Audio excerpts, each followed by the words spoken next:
আসসালামু আলাইকুম এভরিওয়ান। আমরা ট্রাইনোভাস গ্লোসি ড্রিমস থেকে এখন নিয়মিত আমাদের কাছে পেয়ে যাবেন রেজিনের ঘড়ি, চুড়ি, engagement ring, engagement tray, bookmark, রেহাল ইত্যাদি।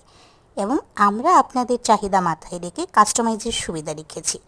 চাহিদা আপনাদের, পূরণের দায়িত্ব আমাদের। ধন্যবাদ আমাদের পাশে থাকার জন্য। আমরা আপনারা চাইলে আমাদের ফেসবুক পেজ ট্রাইনোভাস গ্লোসি ড্রিমস পেজটি ঘুরে আসতে পারেন। আপনাদের কোনো কিছু পছন্দ হলে আপনারা আমাদের কাছ থেকে কাস্টমাইজ করে নিতে পারেন। আমরা আপনাদের সাথে যোগাযোগ করতে সর্বদা প্রস্তুত এবং সেবা দিতে প্রস্তুত। আপনারা চাইলে আমাদের মেসেঞ্জারে এবং হোয়াটসঅ্যাপে নক করতে পারেন। আমরা সম্ভবত যথেষ্ট ট্রাই করব আপনাদের রেসপন্স দ্রুত দেওয়ার। ধন্যবাদ।